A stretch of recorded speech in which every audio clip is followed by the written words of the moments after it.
আসসালামু আলাইকুম। এখন আপনারা দেখবেন সংবাদ শিরোনাম। নির্বাচন কমিশন ও রিটার্নিং অফিসে প্রার্থী সমর্থকদের ভিড় বাড়তে পারে মনোনয়নপত্র জমা দেওয়ার সময়। পূর্বে যেভাবে আমাকে সমর্থন দিয়েছেন এখনও সেইভাবে সমর্থন দিয়ে আমাকে ধানের শীষে ভোট দিয়ে আমাকে আপনারা জয়যুক্ত করার জন্য আমাকে সাহায্য করবেন।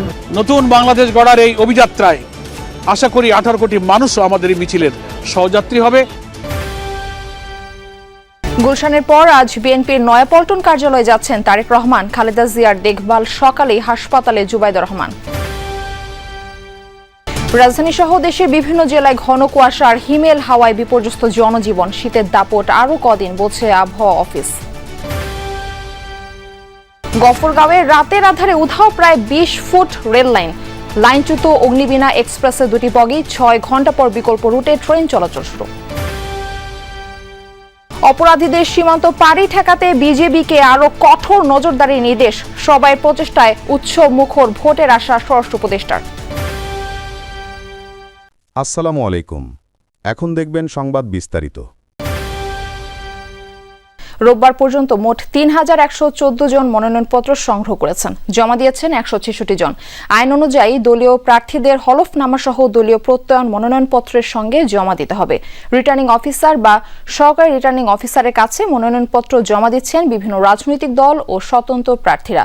মনোনয়নপত্র জমা দিয়ে সুষ্ঠু ও শান্তিপূর্ণ নির্বাচনের অঙ্গীকার ব্যক্ত করেন প্রার্থী ও তাদের প্রস্তাবক সমর্থকরা।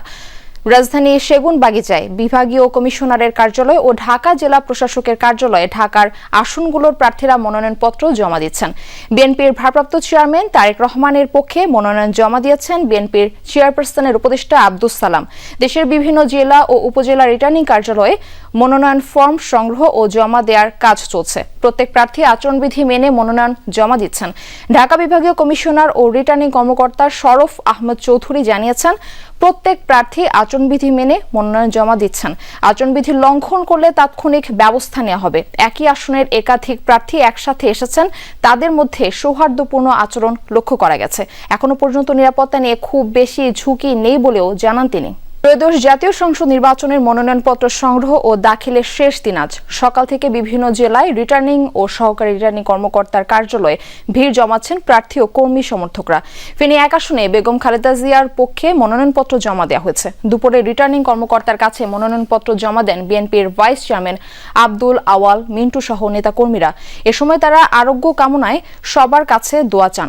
বিএনপি চেয়ারপারসনের অসুস্থতা বিবেচনায় আসনটিতে বিকল্প প্রার্থী হিসেবে মনোনয়নপত্র জমা দিয়েছেন ঢাকা মহানগর দক্ষিণের আহ্বায়ক রফিকুল আলম মজনু।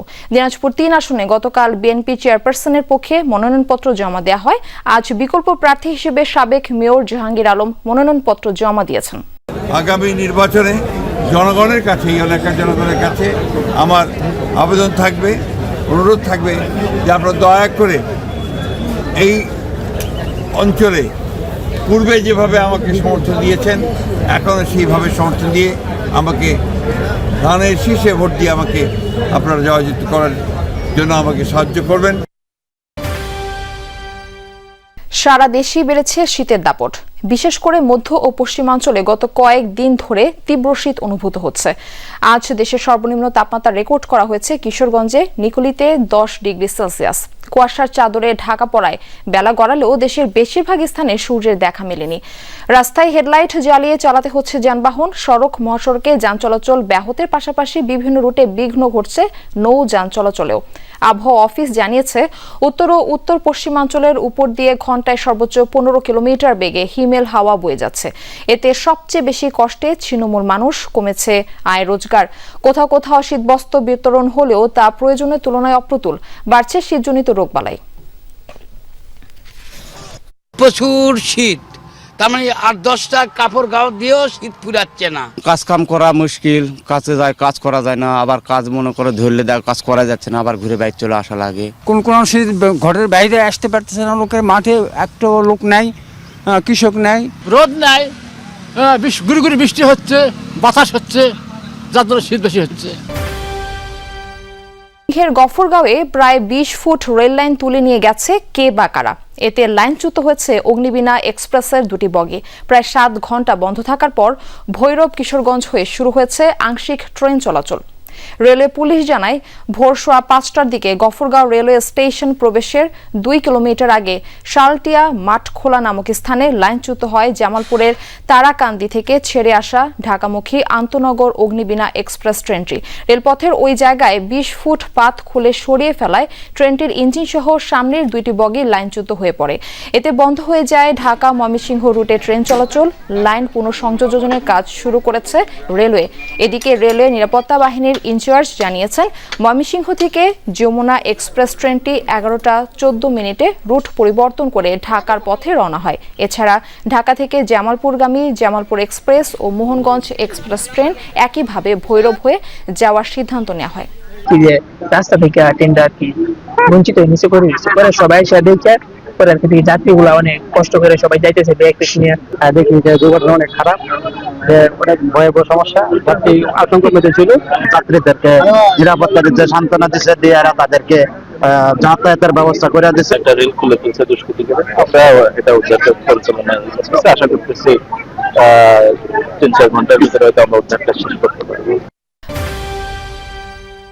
বাংলাদেশ থেকে কোনো অপরাধী বা সন্ত্রাসী যেন সীমান্ত পাড়ি দিয়ে যেতে না পারে, সে লক্ষ্যে বিজিবিকে কঠোর নজরদারির আহ্বান জানিয়েছেন স্বরাষ্ট্র উপদেষ্টা জাহাঙ্গীর আলম চৌধুরী।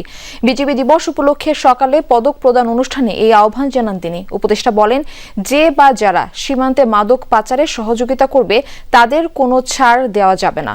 সীমান্ত সমস্যা নিয়ে প্রতিবেশী দেশগুলোর সাথে আরও কৌশলী ও যোগ্যতার পরিচয় দেওয়ার কথা বলেন তিনি। নির্বাচন উৎসব মুখর করতে বিজিবিকে কঠিন দায়িত্ব পালন করতে হবে, একটা গ্রহণযোগ্য নির্বাচন উপহার দিতে পারবে বলেও প্রত্যাশা করেন স্বরাষ্ট্র উপদেষ্টা। দিয়ে কোনো মাদক প্রবেশ করবে না, স্পর্শকাতর এলাকাগুলোতে অতিরিক্ত সতর্কতা আনয়ন করতে হবে। এই নির্বাচন যেন সুস্থ, শান্তিপূর্ণ এবং ফেয়ার এবং উৎসবমুখর হয়, সেই জন্য আপনাদের যত ধরনের প্রস্তুতি নিতে হবে, আপনার প্রশিক্ষণ নিতে হবে এবং এই নির্বাচনটা উৎসবমুখর করা আপনাদের কিন্তু একটা বড় দায়িত্ব। সন্ত্রাসীর গুলিতে নিহত শরীফ ওসমান হাদি হত্যা মামলার বিচার 25 দিনের মধ্যে শেষ করার দাবি জানিয়েছে মঞ্চ 24। সকালে ঢাকা বিশ্ববিদ্যালয়ের মধুর ক্যান্টিনে এক সংবাদ সম্মেলনে এই দাবির কথা জানান তারা। একই সঙ্গে হত্যাকাণ্ডের পেছনে জড়িতদের গ্রেপ্তার ও দৃষ্টান্তমূলক শাস্তির আহ্বান জানিয়েছে সংগঠনটির অভিযোগ, অন্তর্বর্তী সরকার এখনও হত্যাকারীদের চিহ্নিত ও বিচারের মুখোমুখি করতে কার্যকর পদক্ষেপ নেয়নি।